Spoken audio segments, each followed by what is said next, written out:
Pour mieux s'immerger dans la réalité politique, sécuritaire, économique et sociale d'Israël, connectez-vous chaque matin sur Studio Kalita. Daniel Haïk vous y attend pour sa revue de la presse.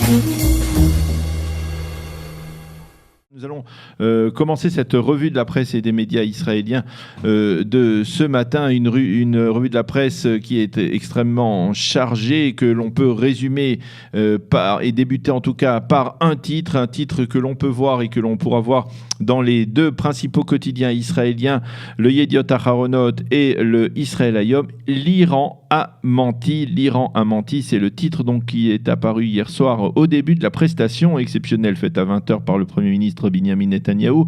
C'est la manchette, comme je vous le disais ce matin, de tous les quotidiens israéliens, en tout cas des deux principaux quotidiens israéliens, le Yediot et le Israël Hayom. Et dans leur page intérieure, tous les quotidiens se penchent ce matin sur les révélations faites par M. Netanyahou lors de sa conférence de presse hier à la Kiria, le quartier général de Tzahal à Tel Aviv.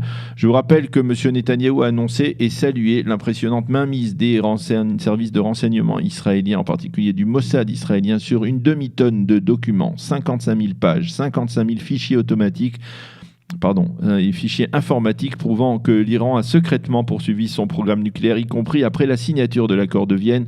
En 2015, l'Iran a menti lorsqu'elle a affirmé respecter l'accord de Vienne, a donc expliqué très clairement le Premier ministre, M. Netanyahou, qui a affirmé qu'il avait partagé les informations recueillies par les services secrets israéliens avec les autorités américaines. Les quotidiens soulignent que le Premier ministre s'est exprimé d'abord en anglais, expliquant qu'il avait l'intention de montrer, de prouver la gravité de ces révélations, avant tout à la communauté internationale. De l'avis général des observateurs, cette prestation aurait deux objectifs complémentaires: permettre à Donald Trump de décider plus facilement le 12 mai prochain de déchirer l'accord de Vienne, comme le souhaite depuis le début M. Netanyahou, et indiquer aux pays signataires de l'accord de Vienne, comme la France et la Grande-Bretagne, qu'ils se sont fait duper par les Iraniens depuis près de 3 ans.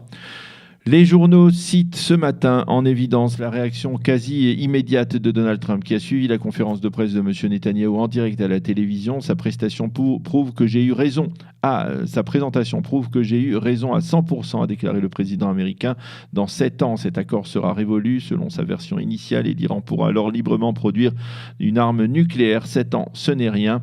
C'est demain, a déclaré Donald Trump. Les quotidiens soulignent également que le Premier ministre a consacré une partie de sa journée à téléphoner justement aux chefs d'État des pays concernés par l'accord de Vienne, en particulier le président Emmanuel Macron et la chancelière allemande Angela Merkel, qui, pour l'instant, on le sait, refusent de faire des changements dans l'accord de Vienne. Ils ont convenu qu'Israël allait envoyer dans les tout prochains jours des équipes d'officiers des services de renseignement de Tzahal qui allaient détailler à leurs homologues européens les preuves des violations de l'accord de Vienne. Est-ce que ces preuves suffiront pour persuader les nations signataires de revenir sur l'accord de Vienne? Ce n'est pas sûr. Il faut revenir en arrière et c'est ce que j'ai vu dans les propos de M. Netanyahou, a également déclaré Donald Trump. Par contre, les Iraniens ont réagi, eux, en se moquant de la présentation de Benyamin Netanyahou, une réaction qui pourrait masquer d'une certaine manière leur embarras. Le Premier ministre israélien s'est également entretenu hier au téléphone avec Vladimir Poutine. Il a été question, bien entendu, de ces révélations des services secrets israéliens, mais aussi de la situation en Syrie au lendemain de l'attaque contre une base militaire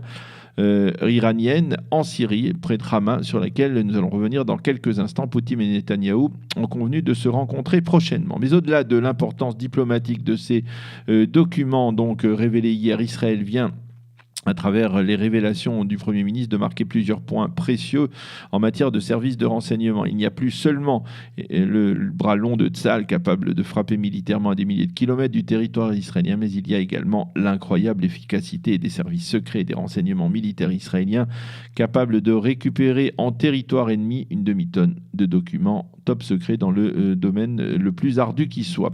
Et d'ailleurs, les responsables politiques israéliens ne s'y sont pas trompés. Hier soir, ils ont d'abord félicité les services de renseignement qui ont permis de découvrir de tels documents avant d'émettre des avis plus mitigés, il faut l'avouer, sur la prestation de M. Netanyahou. Qu'écrivent les commentateurs israéliens ce matin après cette intervention? Tout d'abord, Ronen Bergman, le spécialiste des services secrets israéliens, explique de ce matin dans le Yediot Aharonot, et c'est probablement l'article le plus passionnant de ce matin à consulter, comment les agents du Mossad israélien ont repéré cette petite maison anodine que M. Netanyahou a montrée en photo dans son PowerPoint et qui est située dans l'un des quartiers de Téhéran. Cette maison, ce petit hangar qui renfermait, selon les Israéliens, donc les secrets nucléaires iraniens. Il explique que les agents du Mossad sont arrivés jusqu'à Téhéran, qu'ils ont réussi à pénétrer dans cette maison et à emporter avec eux une demi-tonne de documents, tous plus top secrets les uns que les autres, sans que les Iraniens ne se rendent compte donc de cette opération. C'est là qu'ils ont trouvé les preuves du mensonge, les preuves de l'existence d'un programme nucléaire militaire dont l'Iran a toujours démenti l'existence. Et l'un des chefs des services secrets israéliens a déclaré à Ronen Bergman: « Nous leur avons tout simplement dérobé sous leur nez toutes leurs archives nucléaires, et ce sans qu'ils s'en rendent compte. » Et Bergman, qui en a vu d'autres dans sa carrière, affirme sans sourciller: « C'est le plus grand succès du Mossad israélien. » Au cours des dernières années, un succès que le Yediot Aharonot compare même à celui de la capture d'Adolf Eichmann en 1960. Alex Fishman, expert sécuritaire du Yediot Aharonot, reconnaît qu'il s'agit là d'un succès marchim, écrit-il en hébreu, impressionnant, mais il déplore que M. Netanyahou n'ait pas montré la preuve irréfutable, la preuve en or. Il aurait fallu que le Premier ministre présente, écrit-il, au moins un document prouvant que l'accord de Vienne a été violé. Cela aurait représenté une véritable sensation mondiale. Nahum Barnea, toujours dans le Yediot Aharonot, parle de Piskat Ha'itgarut, la clause de provocation, un jeu de mots en hébreu avec la loi visant à réduire les prérogatives de la Cour suprême qui s'appelle Piskat Ha'itgabrut. Lui aussi, donc, Nahum Barnea affirme, salue d'abord le succès des services de renseignement israéliens, mais il n'applaudit pas pour autant Binyamin Netanyahou. Le contraire aurait été, il faut l'avouer, assez étonnant. Barnea n'a que très rarement un mot gentil pour le Premier ministre israélien. Ce matin, il écrit: « Parfois, il n'y a pas d'autre alternative que d'entrer en guerre, mais celui qui a choisi de provoquer l'autre partie doit d'abord prévenir le public israélien des dangers, des objectifs et des intentions de cette confrontation », affirme donc Nahum Barnea dans le Yediot Aharonot. Dans le Israël Hayom de ce matin, le général Yaakov Amidror, qui fut conseiller à la sécurité nationale, parle de succès exceptionnel pour les services de renseignement. Oded Granon, le spécialiste du monde arabe, parle de succès israélien et d'embarras iranien. Yoav Limor écrit, Yoav Limor qui est le spécialiste des affaires militaires du Israël Hayom, écrit: « Le message que M. Netanyahou a voulu faire passer est clair, il est dirigé vers les Européens. Arrêtez de faire semblant et admettez que l'Iran est un danger. » Le professeur Avraham Ben-Zvi, spécialiste des États-Unis, ne partage pas l'avis de Nahum Barnea et d'Alex Fishman dans le Yediot Aharonot. La force de ces archives, c'est justement l'ensemble des témoignages qu'elles renferment et non tel ou tel document.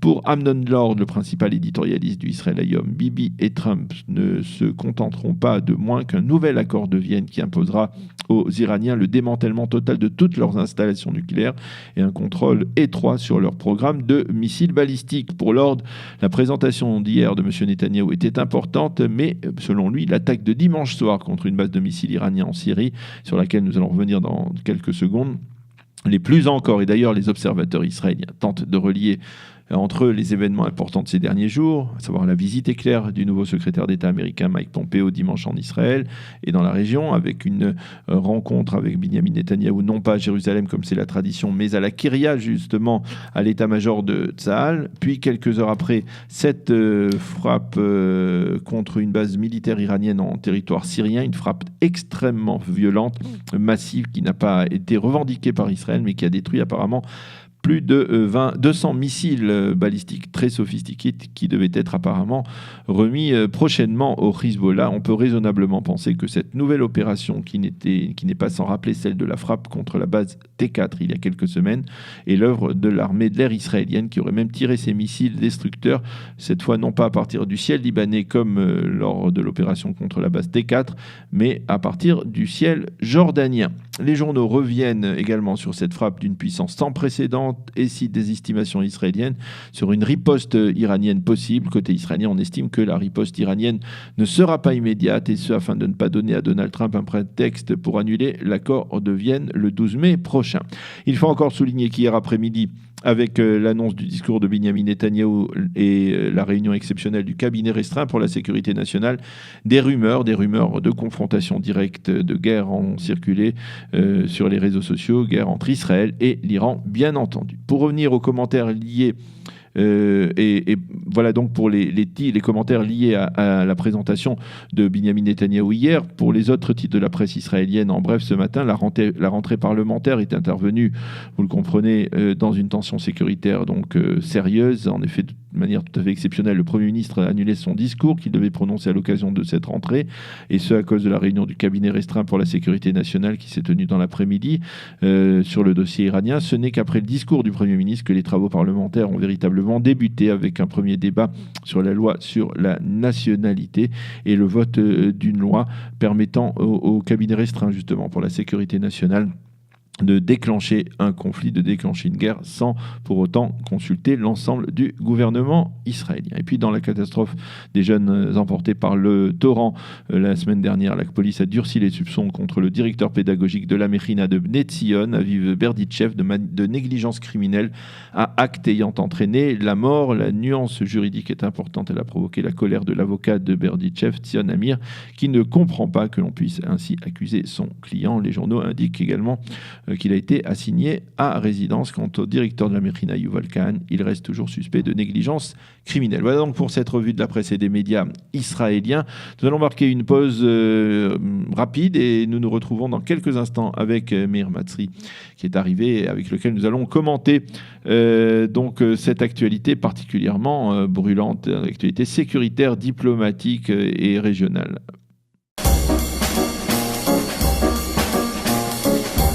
Pour mieux s'immerger dans la réalité politique, sécuritaire, économique et sociale d'Israël, connectez-vous chaque matin sur Studio Kalita.